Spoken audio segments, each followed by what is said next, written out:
ವಿಶೇಷ ಕಾರ್ಯಕ್ರಮಕ್ಕೆ ಮತ್ತೆ ಸ್ವಾಗತ ಸರ್.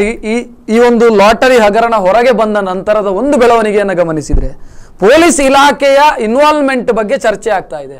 ರಾಜಕಾರಣಿಗಳ ಇನ್ವಾಲ್ವ್ಮೆಂಟ್ ಬಗ್ಗೆ ಎಲ್ಲೂ ಚರ್ಚೆ ಆಗ್ತಾ ಇಲ್ಲ.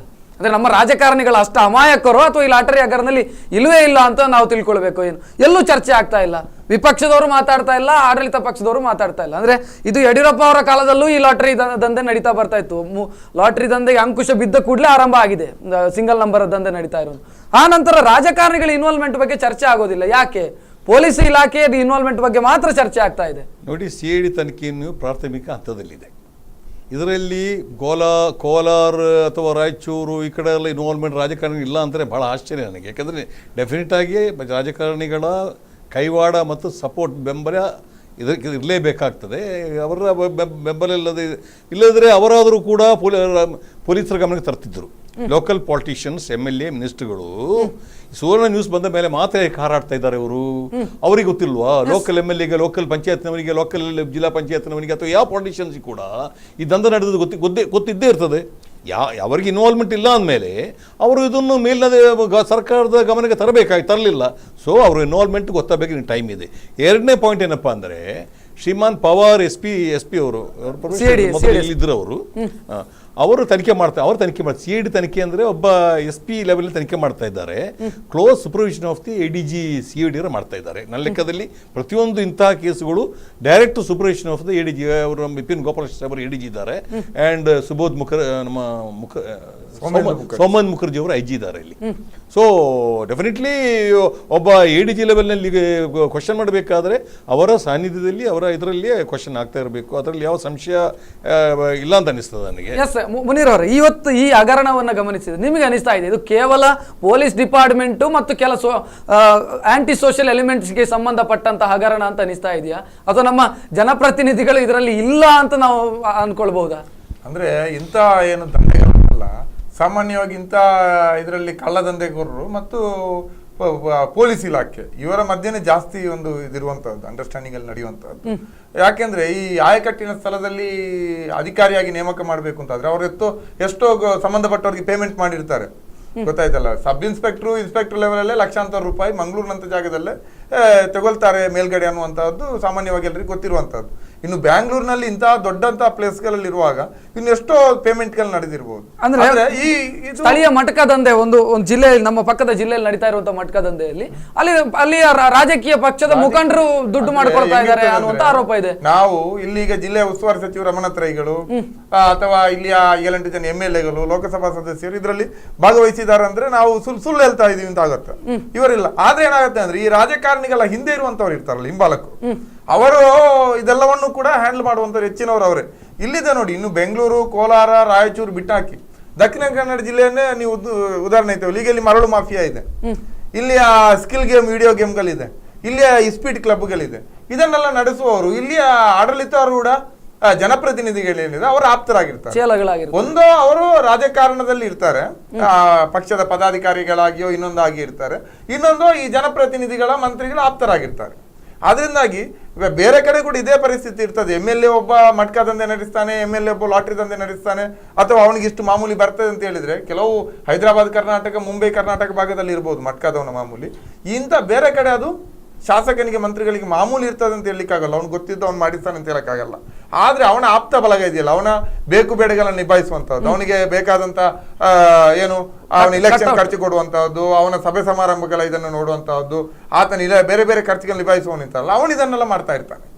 ಅವನಿಗೆ ಬೇಕಾದಂತ ಮುಕ್ತ ವಾತಾವರಣ ಇವರು ನಿರ್ಮಾಣ ಸಂಬಂಧಪಟ್ಟ ಅಧಿಕಾರಿಗಳ ಹತ್ರ ಹೇಳಿರ್ತಾರೆ, ನಮ್ಮವರು ಬಿಟ್ಟಾಕಿ ಅವರಿಗೆ ತೊಂದರೆ ಕೊಡಬೇಡಿ ಅನ್ನುವಂಥದ್ದು ಈಸಿಯಲ್ಲಿ ವ್ಯವಹಾರ ಕುದ್ಲಿಕ್ಕೆ ಆಗ್ತದೆ. ಇಲ್ಲಿ ಮತ್ತೆ ಇವನು ಪಾರಿರಾಜನಿದಾನಲ್ಲ, ಅವನೇ ಕಿಂಗ್ ಪನ್ ಅಂತ ನಮ್ಲಿಕ್ಕೆ ಆಗಲ್ಲ. ಅವನ್ ಕಿಂಗ್ ಪಿನ್ ಅಲ್ಲ, ಅವನೊಬ್ಬ ಪೊಲೀಸರ ಜೊತೆಯಲ್ಲಿ ಇನ್ನೀಗ CID ತನಿಖೆಯಲ್ಲೇ ಅದೀಗ ಹೊರ ಬರ್ತಾ ಇದೆ. ನಿಧಾನಕ್ಕೆ ಲೀಕ್ ಆಗಿರುವಂತ ಮಾಹಿತಿ ಪ್ರಕಾರ ಇವತ್ತಿದ್ದು, ಹಿಂದೆ ಇನ್ಯಾರೋ ಇದಾರೆ. ಮತ್ತೊಂದು ಮುನೀರ್ ಅವರೇ, ಬಹುಶಃ ಈ ಒಂದು ತನಿಖೆ ಬೆಂಗಳೂರು ಕೇಂದ್ರಿತವಾಗಿ, ಕೋಲಾರ ಕೇಂದ್ರಿತವಾಗಿ ಮಾತ್ರ ನಡೀತಾ ಇದೆ. ಎಲ್ಲಾ ಜಿಲ್ಲೆಯಲ್ಲಿ ಇದೆ ಅಂತ ವರದಿಗಳು ಹೇಳ್ತಾ ಇದೆ, ಎಲ್ಲಾ ಜಿಲ್ಲೆಯಲ್ಲಿ ನಡೀತಾ ಇದೆ.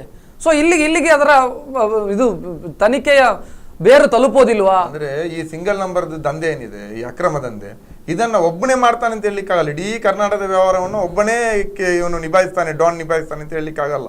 ಬೇರೆ ಬೇರೆ ಜನ ನಿಭಾಯಿಸ್ತಾ ಇರ್ತಾರೆ. ಆದ್ರೆ ಎಲ್ಲೆಲ್ಲ ಅವರಿಗೆ ಒಂದೊಂದು ಲಿಂಕ್ ಇರ್ತದೆ. ಆದ್ರೆ ಇವತ್ತೇನಾಗಿದೆ, ಈ ಬೆಂಗಳೂರು ಮತ್ತೆ ಈ ಕೋಲಾರದ ಇವನ ಪಾರಿರಾಜನ್ ಅಂಡರಲ್ಲಿ ಇದ್ದದ್ರ ಬಗ್ಗೆ ತನಿಖೆ ಆಗ್ತಾ ಇದೆ. ಈಗ ಆಗ್ಬೇಕಾದ್ರೆ ನಾನು ಅದನ್ನೇ ಹೇಳಿದ್ದು, ಇಲ್ಲಿನ ಮಾಧ್ಯಮಗಳು, ಇಲ್ಲಿನ ಜನಪರ ಸಂಘಟನೆಗಳು ಇವತ್ತು ಧ್ವನಿ ಎತ್ತಬೇಕಾಗಿರೋದು ಇಡೀ ಇದರ ಬಗ್ಗೆ ತನಿಖೆ ಮಾಡುವಂತಹ ಒಂದು ಇದರಲ್ಲಿ ಅದು ಹೋಗ್ಬೇಕು. ಅದಕ್ಕೆ ಬೇಕಾಗಿ ಇದಕ್ಕೆ CID ಅಲ್ಲ, ಸ್ಪೆಷಲ್ ಒಂದು ತಂಡವನ್ನೇ ನೇಮಕ ಮಾಡಿಕೊಂಡು ಅವರಿಗೆ ವಿಶೇಷ ಅಧಿಕಾರವನ್ನು ಕೊಟ್ಟು ಇಡೀ ರಾಜ್ಯದಲ್ಲಿ ಇದೇನು ನಡೀತಾ ಇದೆ, ಅದರ ಹಿಂದೆಲ್ಲಿ ಯಾರ್ಯಾರಿದ್ದಾರೆ, ಯಾವ ಅಧಿಕಾರಿಗಳು ಶಾಮೀಲಾಗಿದ್ದಾರೆ ಅನ್ನುವಂಥದ್ದನ್ನು ಬಯಲಿಗೆಳಿದ್ರೆ ಇದಕ್ಕೊಂದು ತಾರ್ಕಿಕ ಅಂತ್ಯ, ಅಂದ್ರೆ ಸರಿ ಹೇಳಿದ್ರೆ ಅಂತ್ಯ ಆಗಲ್ಲ, ಜುಗಾರಿ ಇರ್ತದೆ, ಜೂಜು ಇರ್ತದೆ.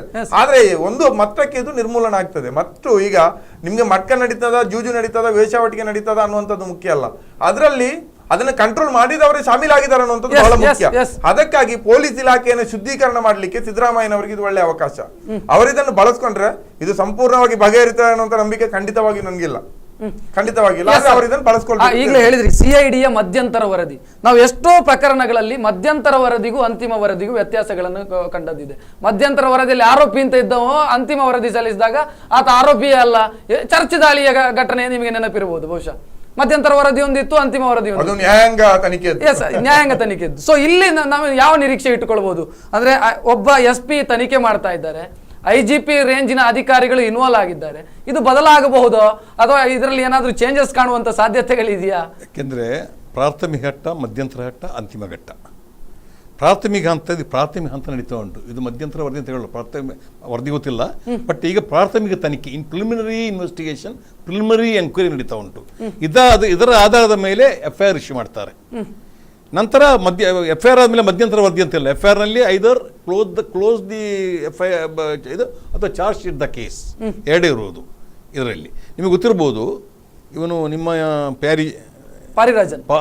ಪಾರಿರಾಜನ್ ಇಸ್ ನಾವು ಈಗ ಡಿಸ್ಕಸ್ ಮಾಡಿದ್ರೆ ಒಂದು mediator, middle man, all India kingpin. ನಿಮ್ಗೆ ಗೊತ್ತಿರಬಹುದು, ಕಳೆದ ವರ್ಷ ಅಚ್ಯುತಾನಂದನ್ ಕೇರಳ ಚೀಫ್ ಮಿನಿಸ್ಟರ್ ಆಗಿದ್ದಾಗ ಮಾರ್ಟಿನ್ ಎಂಬ kingpin, all India king, entire all India lottery, single number ಲಾಟ್ರಿಯನ್ನು ಅವನು ಕಂಟ್ರೋಲ್ ಮಾಡ್ತಿದ್ದ ಮಾರ್ಟಿನ್. ಪರ್ಟಿಕ್ಯುಲರ್ ನಾಗಾಲ್ಯಾಂಡ್ ಮತ್ತು ಹಿಮಾಚಲ್ ಪ್ರದೇಶ್ ಲಾಟ್ರಿ ಭಯಂಕರ ಟಿಕೆಟ್ ಸೇಲ್ ಆಗುವುದು, ಅಲ್ಲಿ ಬರೋ ಇನ್ಕಮ್ ಇಲ್ಲ ಅವರಿಗೆ, ಇದೆಡೆ ಇನ್ಕಮ್ ಅವರಿಗೆ ಇರೋದು. ಅದರದ್ದು ಎಂಟೈರ್ ಅದರದ MD ಮಾರ್ಟಿನ್ ಇದ್ದ. ಸೊ ಕೇರಳದಲ್ಲಿ ಪಾಲಿಟಿಕ್ಸಲ್ಲಿ ಸ್ವಲ್ಪ ಅಚ್ಯುತಾನಂದನಿಗೆ ಒಂದು ಗ್ರೂಪಿಗೆ ಆಗಿಬಿಟ್ಟು ಸ್ವಲ್ಪ ಒಂದು ಗ್ರೂಪ್ ಸಪೋರ್ಟ್ ಎಲ್ಲ ಮಾಡಿದ್ರು. ಅಚ್ಯುತಾನಂದನಿಗೆ ಒದ್ದು ಒಳಗಾಕಿದ್ರು. ನಂತರ ಎಂಟೈರ್ ಬ್ಯಾನ್ ಮಾಡಿ, ಸೀಸ್ ಮಾಡಿ, ಕಂಡ ಹೇಳ್ಬಿಟ್ಟು ಕೇಸ್ ಹಾಕಿದ್ರು. ನಂತರ ನಿಮಗೆ ಗೊತ್ತಿದ್ದಂಗೆ ಮದ್ರಾಸ್ನಲ್ಲಿ ಯಾರು ರಿಟೈರ್ಡ್ ಅಡ್ವೊಕೇಟ್ ಜನರಲ್ ಯಾರೋ ಅವರ ಪರವಾಗಿ ಬಿಟ್ಟು ಹೋದ್ರೆ, ಇದೆಲ್ಲ ಹಳೆ ಕಥೆಗಳು, ಒಂದು ವರ್ಷ ಹಿಂದಿನ ಕಥೆಗಳು. ಆದರೆ ಹಿಂದೆ 60s ನೋಡಿದರೆ ಹಾಜಿ ಮಸ್ತಾನ್ ಕಂಟೆಂಪರರಿ, ಹಾಜಿ ಮಸ್ತಾನ್ ಅಂಡರ್ವರ್ಲ್ಡ್ ಟೈಮ್ನಲ್ಲಿ ಒಬ್ಬ Muslim is a minority community, ಅವರ ಹೆಸರು ಮರ್ತು ಇತ್ತು ನಾನು. Is the all India kingpin of Matka ಅಂತಾರೆ, ಬಾಂಬೆ ಮಡ್ಕ ಅಂತಾರೆ. ಮಡಕೆ ಹೆಸರು ಬರಲಿ ಕಾರಣ, ಮಡಿಕೆಯಲ್ಲಿ ಹಾಕಿ ನಂಬರ್ ತೆಗೆಯುವುದು ಅಂತ. ಇಟ್ ಇಸ್ ನಾನ್ ಇಸ್ ಮಡ್ಕ ಗೇಮ್. ಆಗ ನಿಮ್ಮ ಎಲ್ಲ ಕಡೆ ಮಡ್ಕ ಭಯಂಕರ, ಪರ್ಟಿಕ್ಯುಲರ್ಲಿ ರಾಯಚೂರು, ಗುಲ್ಬರ್ಗ ಆ ಕಡೆ ಮಡ್ಕ ಅಂದ್ರೆ ನಂಬರ್ 1. ನೀವು ಹೇಳಂಗೆ ನಾನು ಈಗಾಗಲೇ ಅದರ ವಿಷಯ ಹೇಳಿದೆ. ಹೌದು, ಅದರಲ್ಲಿ ನಿಮಗೆ 5 ರಿಂದ 6 ಗಂಟೆ 7 ಗಂಟೆಗೆ ಮಡ್ಕ ಆಗ ಮೊಬೈಲ್ ಏನಿಲ್ಲ, ನಿಮಗೆ ಮೊಬೈಲ್ ಇಲ್ಲ, ಬರೇ STD ಇಲ್ಲ, ಲೈಟ್ನಿಂಗ್ ಕಾಲ್. ನಿಮಗೆ 5 ರಿಂದ 6 ಯಾವ ಏನು ಸಿಗೋಂಗಿಲ್ಲ. ಟೆಲಿಫೋನ್ ಡಿಪಾರ್ಟ್ಮೆಂಟ್ ಶಾಮೀಲ್, ಅದಕ್ಕೆ ಅವರಿಗೆ ಮಾಮೂಲಿ ಕೊಡ್ತಾ ಇದ್ರು ಮಡ್ಕದವರು. ಈ ಟೈಮಿನಲ್ಲಿ ಯಾವುದೇ ಲೈಟ್ನಿಂಗ್ ಕೋಡ್ ತಗೊಳ್ಬೇಡಿ, ಈ ಟೈಮಿಗೆ ಕಂಪ್ಲೀಟ್ ಲೈನ್ ಫ್ರೀ ಮಾಡಿಕೊಂಡು ಮಡ್ಕ ದಂಧೆ ನಂಬರ್ ಮಾತ್ರ ಆಲ್ ಇಂಡಿಯಾದಲ್ಲಿ ಚಾಲನೆ ಆಗಬೇಕು ಅಂತ ವಿಶ್ವಾಸದ ಮೇಲೆ, ಒಂದು ಸ್ಲಿಪ್ಪಿನ ಮೇಲೆ ಕೋಟಿ ಅಂದ್ಬಿಟ್ಟು. ಕೊನೆಯದಾಗಿ ಈಗ ಇವತ್ತು ಹಗರಣ ಬೆಳಕಿಗೆ ಬಂದಿದೆ, ಹಿರಿಯ ಅಧಿಕಾರಿಗಳೆಲ್ಲ ಭಾಗಿಯಾಗಿದ್ದಾರೆ, ಇನ್ಯಾರೋ ಭಾಗಿಯಾಗ್ತಾರೋ ಹೊರಗೆ ಬರ್ಬೋದು. ಇದಕ್ಕೆ ಕಂಪ್ಲೀಟ್ ಆಗಿ ತೆರೆ ಎಳೆಯೋದಕ್ಕೆ ಸಾಧ್ಯ ಇದೆಯಾ ರಾಜ್ಯದಲ್ಲಿ? ನಾನು ಹೇಳ್ತೇನೆ, ಇದಕ್ಕೇನು ಮಾಡಬೇಕಂದ್ರೆ, ಮೊದಲನೇದಾಗಿ ಪೊಲೀಸ್ ಇಲಾಖೆಯನ್ನು ಈಗಾಗಲೇ ವರ್ಮಾ ಕಮಿಷನ್ ಹೇಳಿದ್ದಾರೆ, ಇದರಿಂದ ಪಾಲಿಟಿಕ್ಸ್ ಇಂದ ಡಿಟ್ಯಾಚ್ ಮಾಡಿ ಇಂಡಿಪೆಂಡೆಂಟ್ ಜುಡಿಷಿಯರಿ ಯಾವ ರೀತಿಯಲ್ಲಿದೆ ಆ ರೀತಿಯಲ್ಲಿ ಪೊಲೀಸ್ ಇಲಾಖೆಗೆ ಇಂಡಿಪೆಂಡೆನ್ಸ್ ಮಾಡಬೇಕು. ಯಾವುದೇ ರೀತಿಯಲ್ಲಿ ಪಾಲಿಟಿಕ್ಸ್ ಟ್ರಾನ್ಸ್ಫರ್ ಆಗಲಿ, ಪೋಸ್ಟಿಂಗ್ ಆಗಲಿ, ಪಾಲಿಟಿಷಿಯನ್ ಗವರ್ಮೆಂಟ್ ಕೈಯಲ್ಲಿ ಇರಬಾರ್ದು. ನಂಬರ್ 2 ಏನಂದ್ರೆ ಸ್ಟಾಫಿಗೆ ಸರಿಯಾದ ನಿಷ್ಠೆಯಲ್ಲಿ ಟ್ರೈನಿಂಗ್ ಕೊಡಬೇಕು. 3ನೇ ಏನಂದ್ರೆ ಇನ್ಫಾರ್ಮೆಂಟ್, ಪಬ್ಲಿಕ್ ಕಾಂಟ್ಯಾಕ್ಟ್ ಇಟ್ಕೊಳ್ಬೇಕು, ಮೇಲಧಿಕಾರಿಗಳ ಸಮೇತ. ಒಂದೊಂದು ಸ್ಟೇಷನ್ ಲೆವೆಲ್ನಲ್ಲಿ ಇನ್ಫಾರ್ಮೆಂಟ್ ಇಟ್ಕೊಂಡು ಈ ಬಗ್ಗೆ ಯಾವುದಾದ್ರೂ ಈ ರೀತಿ ಚಟುವಟಿಕೆಗಳು ನಡೀತಿದೆ ಎಂಬುದರ ಮಾಹಿತಿ ಸಂಗ್ರಹಿಸಬೇಕು. ಓನೆಸ್ಟ್ ಆಗಿದ್ರೆ ಅವ್ರಿಗೆ ಕರೆಗಳು, ಈ ರೀತಿ ಡಿಸ್ಆನೆಸ್ಟ್ ಆದರೆ ಏನು ಮಾಡ್ಲಿಕ್ಕೆ ಆಗೋದಿಲ್ಲ. ಎಸ್ ಸರ್, ಒಂದು ಕನ್ಫ್ಯೂಷನ್ ಉಳಿದಿತ್ತು ನನಗೆ. ಈ ನಿವೃತ್ತ ಪೊಲೀಸ್ ಅಧಿಕಾರಿಗಳ ಹೆಸರು ಕೆಲವರದ್ದು ಇದೆ, ಅವರನ್ನು ಏನು ಮಾಡೋದಕ್ಕೆ ಸಾಧ್ಯ ಇದೆ? ಅಂದ್ರೆ ಅವರ ಕಾಲದಲ್ಲಿ ಆಗಿ ಹೋದಂತದ್ದು ಆ ಕಾಲದಲ್ಲಿ ಇನ್ವಾಲ್ವ್ ಆಗಿದೆ, ಇದು ಆ ನಂತರ ನಡೆದಂತ ಬೆಳವಣಿಗೆ. ಅವರನ್ನು ಏನು ಹೌದು ನೋಡ್ರಿ, ಅದ್ರ ಡಿಪಾರ್ಟ್ಮೆಂಟ್ ಎಂಕ್ವೈರಿ ಮಾಡ್ಲಿಕ್ಕೆ ಆಗುದಿಲ್ಲ. ಡಿಪಾರ್ಟ್ಮೆಂಟ್ ಎಂಕ್ವೈರಿ ಈಗ ಇವರ ಮೇಲೆ ಯಾರೆಲ್ಲ ಸರ್ವಿಂಗ್ ಇದೆ ಎಲ್ಲರ ಮೇಲೆ ಡಿ ಅಂತ ಡಿಪಾರ್ಟ್ಮೆಂಟ್ ಎಂಕ್ವೈರಿ ಅಂತಾರೆ. ಅದಕ್ಕೆ ಸಸ್ಪೆನ್ಷನ್ ಮಾಡೋದು, ಡಿಪಾರ್ಟ್ಮೆಂಟ್ ಎಂಕ್ವೈರಿ ಮಾಡೋದು, ಡಿ ಪ್ರೂವ್ ಆಗ್ತದೆ ಇಲ್ವಾ ಅಂತ, in addition to the criminal charge. ಈಗ ಕ್ರಿಮಿನಲ್ ಎಂಕ್ವೈರಿಯಲ್ಲಿ ಈ ಬಿದ್ರಿ ಸಾಹೇಬರು ಇರಲಿ ಯಾರೇ ಇರಲಿ ಅವರ ಮೇಲೆ ಅವರದ್ದು ಏನಾದರೂ ಇನ್ವಾಲ್ವ್ಮೆಂಟ್ ಪ್ರೂವ್ ಆದರೆ ಕ್ರಿಮಿನಲ್ ಕೇಸ್ ನಡೀತದೆ. ಅಬೆಟ್ಮೆಂಟ್ ಫಾರ್ ದಿ ಮಡ್ಕಾದಂದ ಸಿಂಗಲ್ ನಂಬರ್ ಲಾಟ್ರಿ ಅಥವಾ ಇನ್ವಾಲ್ವ್ಮೆಂಟ್ ಇದರಲ್ಲಿ ಸೆಕ್ಷನ್ ಉಂಟು ಅಬೆಟ್ಮೆಂಟಿಗೆಲ್ಲ. ಅದರಲ್ಲಿ ಮನಸ್ಸಿದ್ರೆ ಪ್ರೂವ್ ಅಂತ ಎವಿಡೆನ್ಸ್ ಸಿಕ್ಕಿದ್ರೆ ಹಾಕ್ತಾರೆ. ಎಸ್ ಮುನೀರ್ ಅವರೇ, ಸಿಬಿಐ ತನಿಖೆ ಆಗಬೇಕು ಅಂತ ಬಿಜೆಪಿ JDS ಆಗ್ರಹಿಸ್ತಾ ಇದೆ. ನೀವು ಒಂದು ಪಾರ್ಟಿಯನ್ನ ರೆಪ್ರೆಸೆಂಟ್ ಮಾಡುವಂತವ್ರು ಏನ್ ಹೇಳ್ತೀರಿ, ಆಗಬೇಕು ಅಂತ? ಸಿಬಿಐ ತನಿಖೆ ಆಗೋದ್ರ ಬಗ್ಗೆ ನಮ್ಗೇನು ಆಕ್ಷೇಪ ಇಲ್ಲ. ಒಂದು ವೇಳೆ ಕರ್ನಾಟಕ ಪೊಲೀಸರು ಅದರಲ್ಲಿ ಸಮರ್ಥರಲ್ಲ ಅಂತ ಕಂಡ್ರೆ ಖಂಡಿತವಾಗಿ ಸಿಬಿಐಗೆ ಹೋಗೋದು ಒಳ್ಳೆಯದು. ಆದ್ರೆ ಈಗಲೇ ಆ ಡಿಸಿಷನ್ಗೆ ಬರುವ ಅವಶ್ಯಕತೆ ಇಲ್ಲ. ಕರ್ನಾಟಕ ಪೊಲೀಸರಿಗೆ ಅದರ ಅವಕಾಶವನ್ನು ಕೊಟ್ಟು ಅವರು ತನಿಖೆಯಲ್ಲಿ ತಪ್ಪು ಮಾಡ್ತಾ ಇದ್ದಾರೆ, ಯಾರನ್ನೋ ರಕ್ಷಣೆ ಮಾಡ್ತಾ ಇದ್ದಾರೆ ಅಂತ ಗೊತ್ತಾದಾಗ ಅಷ್ಟೇ ನಾವು ಡಿಮ್ಯಾಂಡ್ ಮಾಡಬಹುದು ಹೊರತೆ ಅನಗತ್ಯವಾಗಿ ಎಲ್ಲವನ್ನು ಸಿಬಿಐ ಕೇಳ್ತಾ ಇದ್ರೆ ಅದಕ್ಕೆ ವ್ಯಾಲ್ಯೂ. ಈಗ CID ಹೋಗ್ತಾ ಇರುವಂತ ದಾರಿ ಸರಿ. ಈಗ CID ಸ್ವಲ್ಪ ಸ್ಲೋ ಆದ್ರೂ ಮಾಡ್ತಾ ಇದೆ. ಈಗ ಅಲೋಕ್ ಕುಮಾರ್ನ 2 ದಿವಸ ಬಂಧಿಸಬೇಕಾಗಿತ್ತು ಅಂತ ನಮ್ದು ಒಪಿನಿಯನ್. ಆದ್ರೂ ತನಿಖೆ ನಡೀತಾ ಇದೆ, ಒಂದಿಷ್ಟು ಕಾಲ ಕೊಡೋಣ. ಅಲ್ಲಿ ಏನೋ ತಪ್ಪು ನಡೀತಾ ಇದೆ ಅಂದ್ರೆ ಖಂಡಿತವಾಗಿ ಸಿಬಿಐಗೆ ಹ್ಯಾಂಡ್ ಓವರ್ ಆಗುವಂತದ್ದು ಅನ್ನುವಂತದ್ದು ಕಂಡು ಬಂದ್ರೆ ಅವಾಗ ಎಲ್ಲರೂ ಸೇರಿ ಡಿಮ್ಯಾಂಡ್ ಮಾಡೋಣ. ಈಗ ಕರ್ನಾಟಕ ಪೊಲೀಸ್ ಇದೆಲ್ಲವನ್ನು ತನಿಖೆ ಮಾಡಲಿ. ಈಗ ನಾವು ಅನ್ನುವಂಥದ್ದು ಸಿದ್ದರಾಮಯ್ಯನವರು CID ಮಾತ್ರ ಅಲ್ಲ, ಅದರಲ್ಲಿ ಸಂಬಂಧಪಟ್ಟ ಒಂದು ಸ್ಪೆಷಲ್ ಟೀಮ್ ಅನ್ನೇ ಕೂಡ ಅದಕ್ಕಾಗಿ ನೇಮಕ ಮಾಡಿಕೊಂಡು ಹಿರಿಯ ದಕ್ಷ ಅಧಿಕಾರಿಗಳ ಮುತುವರ್ಜಿಯಲ್ಲಿ ನಡೆಯುವ ರೀತಿಯಲ್ಲಿ ಮಾಡಿದ್ರೆ ಖಂಡಿತವಾಗಿ ಕರ್ನಾಟಕ ಪೊಲೀಸ್ ಇದನ್ನೆಲ್ಲ ನಿಭಾಯಿಸಬಹುದು. ಎಸ್ ಮುನೀರ್ ಅವರೇ, ಧನ್ಯವಾದಗಳು ಈ ಡಿಸ್ಕಷನ್ ಅಲ್ಲಿ ಭಾಗವಹಿಸೋದಕ್ಕೆ. ಶರೀಫ್ ಅವರೇ, ತಮಗೂ ಧನ್ಯವಾದಗಳು ಡಿಸ್ಕಷನ್ ಅಲ್ಲಿ ಭಾಗವಹಿಸೋದಕ್ಕೆ. ಇದು ಈ ಹೊತ್ತಿನ ವಿಶೇಷ ಲಾಟರಿ ಗದ್ದಲ. ನಿಮ್ಮೂರಿನ ನಿರಂತರ ಸುದ್ದಿಗಾಗಿ ನೋಡ್ತಾ ಇರಿ ಸ್ಪಂದನ.